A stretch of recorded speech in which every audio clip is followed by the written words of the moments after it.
누가복음 5장 1절에서 11절까지 말씀입니다. 무리가 몰려와서 하나님 말씀을 들을새 예수는 게네사라 호숫가에 서서 호숫가에 배 두 척이 있는 것을 보시니 어부들은 배에서 나와서 그물을 씻는지라. 예수께서 한 배에 오르시니 그 배는 시몬의 배라. 육지에서 조금 뛰기를 청하시고 앉아서 배에서 무리를 가르치시더니 말씀을 마치시고 시몬에게 이르시되 깊은 데로 가서 그물을 내려 고기를 잡아라. 시몬이 대답하여 이르되 선생님, 우리들이 밤이 새도록 수고하였으되 잡은 것이 없지만은 말씀에 의지하여 내가 그물을 내리이다 하고 그렇게 하니 고기를 잡은 것이 심히 많아 그물이 찢어지는지라. 이에 다른 배에 있는 동무들에게 손짓하여 와서 도와달라 하니 그들이 와서 두 배의 채움에 잠기게 되었더라. 시몬 베드로가 이를 보고 예수의 무릎 아래에 엎드려 이르되 주여, 나를 떠나소서, 나는 죄인이로소이다 하니 이는 자기와 미하장기와 함께 있는 모든 사람이 고기 잡힌 것으로 말미암아 놀라고 세베대의 아들로서 시몬의 동업자인 야고보와 요한도 놀랐음이라. 예수께서 시몬에게 이르시되 무수어 말라. 이제 후로는 네가 사람을 취하리라 하시니 그들이 배들을 육지에 대고 모든 것을 버려두고 예수를 따르니라. 한번 따라하겠습니다. 말씀을 따라 해봅시다. 말씀을 따라 해봅시다. 옛날 속담에 걸음을 쥐고 장에 간다, 이런 속담이 있습니다. 이것은 자기의 생각이나 계획이 없이 남이 하니까 얼떨결에 따라가는 것을 보고 만들어진 속담입니다. 오늘 아침 많은 사람들이 참 열심히 살아가고 있습니다. 아침에 일찍 일어나고 늦게 누우며 저들의 목적을 향하여서 힘차게 달려가고 있습니다. 무엇을 위해서 저들은 아침부터 늦게까지 힘차게 일하고 있는지 모르겠습니다. 무작정 남이 열심히 하니까 나도 열심히 일을 하고 있다. 우리가 10중 8구는 남들이 하니까 나도 한다. 물론 특별한 목표가 있어서 일하는 사람도 있겠습니다만은, 그러나 대부분 사람들은 어떤 공동체에 이탈되어서 왕따를 당할까 싶어서 들어와서 학생들은 공부를 하는 사람도 있을 수가 있고, 그리고 남이 하는 만큼 해야 하겠다는 그런 생각으로 이상한 목표를 가지고 살아갈 수가 있습니다. 예를 들자면 남이 집을 사니까 나도 집을 한 채 사야 되겠다. 남이 땅을 사니까 나도 땅을 사야 되겠다. 남이 공부를 하니까 나도 공부를 한다. 남이 승용차를 타고 다니니까 나도 승용차를 타고 다녀야 되겠다. 뒤처지는 것이 싫다는 것입니다. 어느새 그것이 목표가 되어버린다. 참된 목표가 아니고 다른 사람들이 하는 목표를 따라서 나도 살아가는 것이 자기의 목표가 될 때가 있다는 것입니다. 왜 사는지, 무엇을 위해서 있다가 또 어디로 가야 되는지를 모르고 살아간다는 것입니다. 왜 일해야 되고, 왜 돈을 벌어야 되고, 왜 내가 먹어야 되고 마셔야 되고, 이런 분명한 목표가 없이 열심히 뛰어다닌다는 것입니다. 그러나 여러분이 열심히 일하고 열심히 부지런히 노력한다는 것이 얼마나 아름다운 일입니까?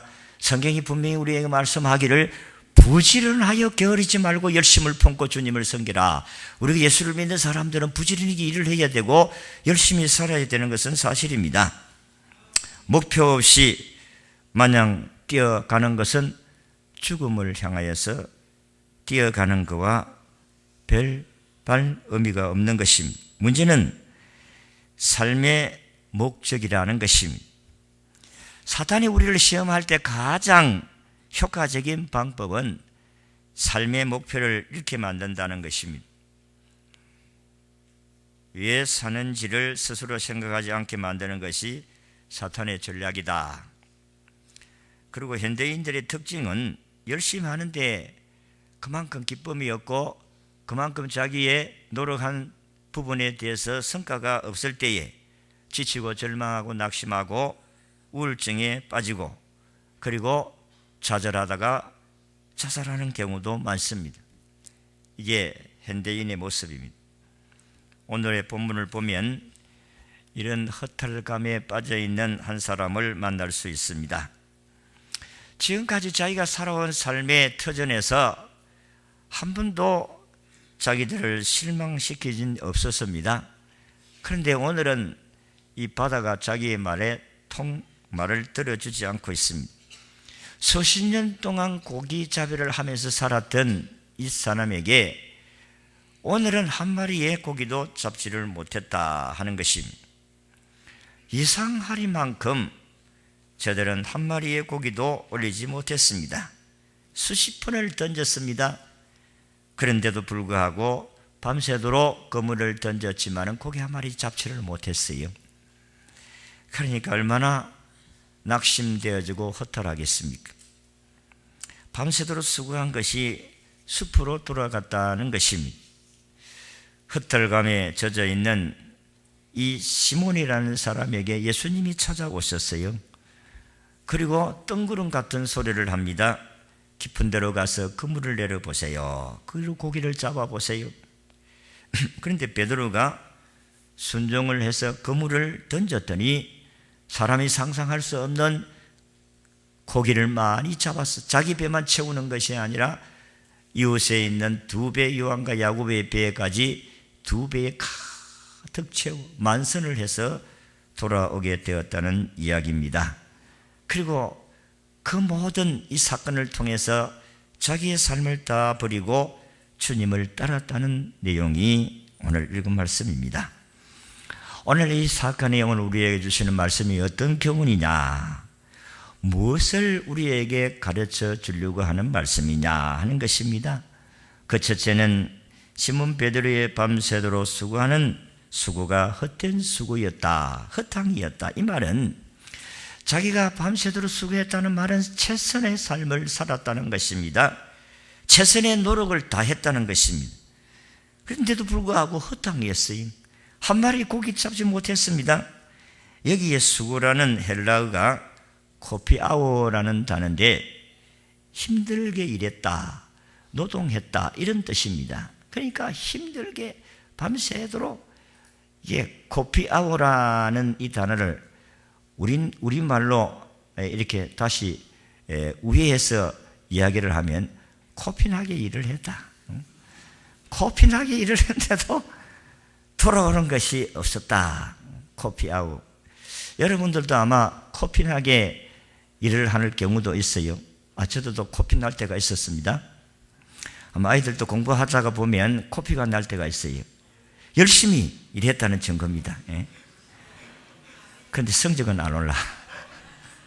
이게 이제 오늘 우리의 고민이 아닐 수가 없습니다.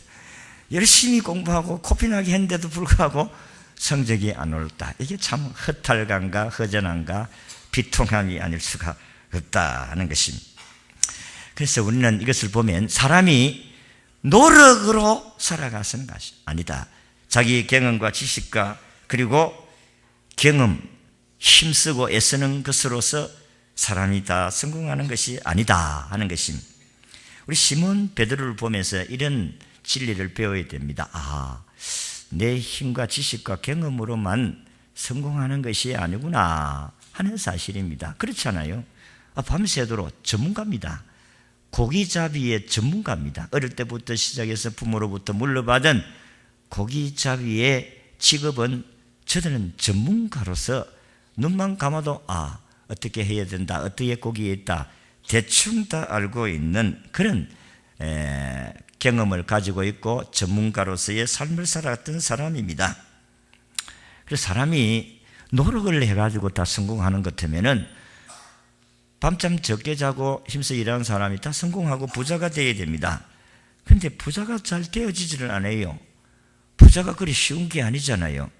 그래서 어떤 사람이 우리 아이들부터 내가 부자 아버지, 부자 아빠 이렇게 소리에서 듣고 싶는데 부자가 되어야 되는데 돈을 벌 수 있는 방법을 몰랐습니다. 그래서 어떤 지인에게 찾아가서 내가 열심히 돈을 벌어서 우리 아이들에게 부자 아빠 이렇게 소리를 듣고 싶는데 어떻게 하면 돈을 많이 벌을 수 있겠습니까? 하고 물었더니 지인이 대답하고 그거 쉽다고 부자 아빠 되는 데는 딱 세 가지 방법이 있는데, 하나는 부자의 아버지 밑에서 태어난 사람은 부자 아버지가 되어줄 수가 있고, 또 한 가지는 부자 마누라를 만나면 부자 아빠가 될 수가 있고, 또 한 가지는 마지막, 이게 참 쉬운 건데, 이게 제일 쉬운 건데, 네 아들의 이름을 부자라고 이름 지으면 부자 아빠가 될 수가 있다 하는 것입니다.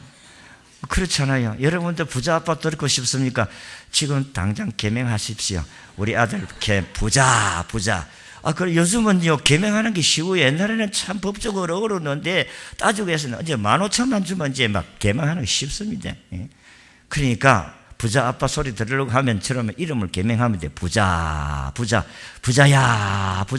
그러면 여러분들도 부자가 안 되겠나 싶어요.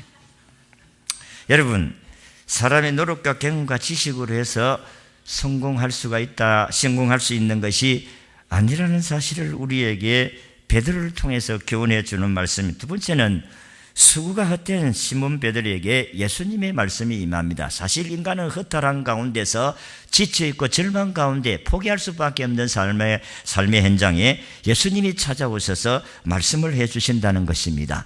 그렇습니다. 이 세상 사람들의 가운데 열심히 노력하다가 인간을 포기하고 싶은 상황 가운데서 어느 날 교회에 왔다가 예수님 말씀을 듣고 인간이 쉐임을 얻어 변화를 받아 힘있게 행복하게 살아가는 사람이 많은 줄로 믿습니다. 그분들이 오늘 저와 여러분이 아니겠어요? 삶에 지쳐서 절망 가운데 있던 자들이 예수님 믿고 예수님 말씀을 듣고 우리가 이제 이게 지금까지 살아온 삶이 이게 우리가 잘못 살았구나, 예수님 의지하고 예수님 말씀을 따라 살면은 사는 길이 열리구나 하는 사실을 깨닫게 된다는 것입니다. 베드로에게 예수님이 찾아오셨어요. 예수님께서 게네사렛 호수에 왔었을 때에 2배가 있었습니다. 그래서 2배 가운데 1배를 빌렸습니다. 그게 시몬 베드로의 배입니다. 그래서 배에 올라가가지고 조금 떼어달라, 바다에 조금 떼어가지고 예수님이 가는 곳에 수많은 사람들이 몰려왔잖아요. 그래서 배 위에서 하나님 말씀을 가르쳤습니다. 말씀을 전했습니다. 그런데 베드로는 지쳐가지고 그물을 씻고 있는 가운데서 다 말씀을 증거하고 난 후에 예수님이 내려오셔가지고 베드로에게 말씀, 내 배 빌렸으니까 배값 해야 되지 않겠나, 배삭 빌린 거 배삭 값을 줘야 되지 않겠나. 그러니까 나는 당신이 보니까 고기 한 마리 못 잡은 것 같은데 저 깊은 데로 가서 그물을 던져봐서 고기를 잡아보라. 그렇게 하나님의 말씀이, 주님 말씀이 임하게 됩니다. 여러분, 우리가 생각을 해보면 베드로가 이 말씀을 수용하기가 굉장히 힘든 겁니다. 여러분들 어느 날 예수를 믿고 교회 와보니까 제사 드리지 마라, 절하지 마라, 그리고 술 끊어라, 담배 피우지 마라, 이런 이야기들을 하면 예수를 믿고 보니까 이분은, 예수님은 참 비범한 사람이고 뭔가 다른 사람이다, 이 사람 말씀을 들으면 뭔가 성공할 것 같은데, 그러나 현실은 따라가기가 어렵다는 것입니다. 왜냐하면 자기의 살아온 삶의 리듬이 그게 아닌데 바꾼다는 게 쉽겠습니까? 마찬가지입니다. 시몬 베드로가 수십 년을 이 바닷가에서 고기를 잡았는데 고기를 한 마리도 잡지를 못했다고 해서, 이분이 지금 전문가도 아니고 목수 아들인데 목수 출신이 고기 잡는 어부의 전문가 앞에서 참 조사 앞에 요령 흔드는 식으로 저 지금 가서 고기를 잡아보세. 우리가 생각하면 예수님의 말씀은 거의 90%가 무모한 행동입니다. 사실 어부 베드로가 지금 이 지역에는 고기가 없다는 것을 너무나 잘 압니다. 지금 가서 그물을 내려봤자 90%가 실패한다는 것을 압니다. 이유가 몇 가지가 있어요. 왜냐하면 이들은 고기를 잡아보니까 깊은 곳은 고기가 없고 얕은 곳에 고기가 있다는 것을 경험으로 알고 있습니다. 그뿐만 아니고 고기들의 이동은 새벽이나 밤중에 이동하지 이 대낮에 이동하지 않는다는 것이, 훤히 보는데 우리 잡아먹으라고. 그러니까 고기들은 밤중에 이동한다는 것을 알고 있습니다. 그리고 어젯밤에 밤새도록 고기를 잡아서 이 지역은 고기가 없다는 겁니다. 그러니까 베드로의 지금 관찰은 합리적인 관찰입니다. 합리적인. 이성적으로 판단해 볼 때는 안 되는 곳이다, 안 되는 시간이고 안 되는 장소다 하는 것입니다. 목수 출신 예수님의 비합리적인 명령을 하면 지금 가서 고기 잡아라 하는 것입니다.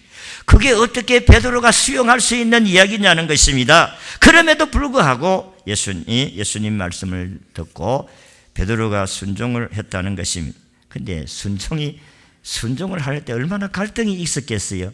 여러분 그렇지 않아요? 예수를 믿고 교회 와 보니까 예수님의 말씀은 좋기는 좋는데 저 목사 저 양반 말을 듣고 보니까 괜찮기는 괜찮는데 내가 막상 온 길로 가니까 그게 참 안 쉽네. 아이고, 지금까지 그때로부터 수백 년 동안 내려온 제사를 내가 그만둔다니.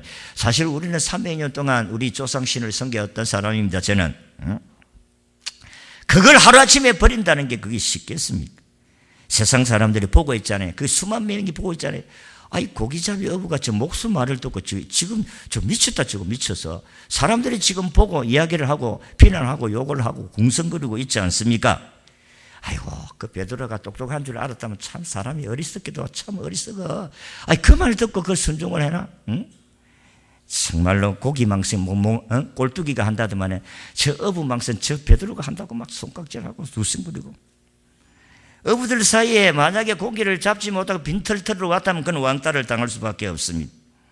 베드로는 지금까지 배웠던 어부의 방식대로 하느냐 아니면 예수님의 말씀을 따르느냐 이 기로에 심한 갈등이 있게 되어졌습니다. 내가 예수님의 말씀을 따라 할 것이냐 아니면 내 경험대로 내 방법대로 살 것이냐 두 가운데 갈등이 일어나게 된 것입니다.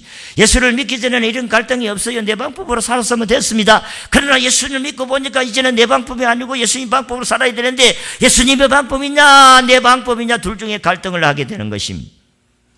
그때에 베드로는 예수님의 방법대로 살기로 결단한 줄로 믿습니다. 여러분도 마찬가지입니다. 교회 와서 예수님 말씀을 들어보니까 이대로 살아야 되겠구나 아니면 아이고 내 방법으로 살아야 되겠구나 둘 중에 갈등이 수없이 많습니다. 그래서 서로 합의를 보면 안 돼요. 이거냐 저기냐 둘 중에 하나입니다. 어떻게 귀신과 예수님과 같이 동행할 수가 있느냐고 의와 불의가 같이 갈 수가 있느냐 없다고 했습니다. 우리는 예수님이냐 내 방법에 둘 중에 하나를 선택해야 되는 것입니다. 갈등하다가 예수님 명령을 따르기로 결단을 했습니다. 아마 베드로가 이런 결단을 하게 된 것은 그냥 저절로 결단을 한 것이 아니라고 봅니다. 왜냐하면 사실은 베드로가 결단을 하게 된 것은 자기가 그물을 씻을 때 옆에 누가 계셨습니까? 예수님이 말씀을 가르쳤잖아요. 그러니까 말씀을 듣는 그물을 씻지만은 베드로가 예수님이 말씀을 다 들었으니까 이 사람은 대단한 분이다. 이 사람 따라가면은 뭔가 되겠다. 이런 생각을 가졌지 않겠어요? 그래도 지금까지 살아온 생활을 버릴 수는 없는 것입니다. 우리가 믿음을 가지려고 하면 말씀을 들어야 돼요. 로마 10장 17절의 말씀같이 믿음은 들음에서 남아 드는 것은 그리스도의 말씀으로 낳느니라고 말씀한 같이 하나님 말씀을 부지런히 들으면 믿음이 생겨질 줄로 믿습니다. 여러분이 주일날 이렇게 결석하지 아니하고 주일날 계속해서 말씀을 듣게 되어질 때에 하나님의 은혜를 받고 믿음이 성장해 갈 줄로 믿습니다. 베드로는 불가능의 바다를 향해 노를 저어갑니다. 여기저기서 비웃음의 소리를 들으면서 모험을 감행했습니다. 70년의 자기 경험과 지식과 자존심을 다 버리고 오직 예수님 말씀을 따라 나섰습니다. 의지하여 주의 말씀에 의지하여 깊은 곳으로 나가겠다고 결단하고 나가서 그물을 내렸습니다. 말씀에 의지하여 그물을 내렸더니 상상하지 못하는 그물이 찢어질 정도로 수 없는 고기가 잡혀진 줄로 믿습니다. 기적이 일어난 거예요. 내 방법으로 살지 아니고 주님의 방법으로 했더니 인간이 상상할 수 없는 역사가 일어나게 되었다 하는 것입니다. 밤이 아닙니다. 대낮입니다. 그물이 찢어질 정도로 고기를 잡은 것은 이건 있을 수가 없는 사건이다 하는 것입니다. 베드로의 결단이 잘한 거예요. 예수님을 따라가겠다는 결단 잘한 줄로 믿습니다. 여러분들도 이와 같이 삶을 살아야 됩니다. 여러분 주님의 말씀을 따라가려고 할 때에 여러분 쉽지 않지 않습니까? 교회 와서 거뜬하면 전도해라. 전도하기도 싫을 때 전도하라고 했었고 뭐를 봉사하라 했었고 여러분 여기는 절이 많습니다. 그래서 통도사 있고 성남사 있고 저게 내원사 있고 이 주위에 천산 절이 없는 곳이 없는데 여기는 전도가 잘 안 됩니다. 예수님이 가서 그래도 전도해봐라. 아이고 안 된다니까요. 여기 절이 얼마나 많은지 절 한번 세어봤습니까? 예수님 절이 얼마나 많은지 수십 개입니다 여기에. 그런데 이 불자들이 너무 많은데 예수 믿으라고 하면 듣겠습니까? 안 듣습니다. 그래서 예수님은 가봐라. 그래도 전도해봐라. 그러면 예수 믿을 사람이 있다. 아이고, 안 된다니까요. 안 된다니까요. 가면 나요. 우리가 얼마나 욕을 얻어먹고 그랬는데요. 안 됩니다. 예수님은 계속해서 이 도성에 내 백성이 많다. 가봐라. 그래도 하나님께서 하시기를 원하십니다. 여러분들이 순종할 수 있는 결단이 있기를 바랍니다. 주의 말씀에 의지하여 나가면 주께서 우리를 통해서 구원받을 사람들을 만나게 하실 줄로 믿으시기를 바랍니다. 나가면 주께서 구원할 자를 주실 줄로 믿습니다. 세 번째는 기적을 체험한 베드로에게 사명을 주십니다. 고기를 너무 많이 받았습니다. 아이고, 이분은 아니나 다를까 대단한 분이다. 메시아구나. 무릎을 꿇었습니다. 나 같은 죄인에게 이런 기적을 행하신다니, 나 같은 죄인에게 이런 역사를 일으켜 주신다니, 나 같은 죄인에게 이런 하나님의 만남과 임재를 경험하게 된다니, 주여 나를 떠나소서, 나는 죄인이로소이다. 이렇게 겸손하게 고백을 하니까 주님은 아니다, 무서워 말라. 이제 후로는 네가 사람을 취하리라. 마태복음 4장 19절에 나를 따라오너라. 내가 너희를 사람 낚는 어부가 되게 해주겠다고 말씀을 하셨습니다. 주님이 깊은 데로 가서 고기를 많이 잡게 하는 기적을 베푼 목적이 뭡니까? 아이고, 너희들 고기 한 마리 못 잡았으니까 너희 가족들이 얼마나 지금 기다리고 있는데 너희 가족들이 가족의 허기진 배를 채워줘야 되지 않겠나?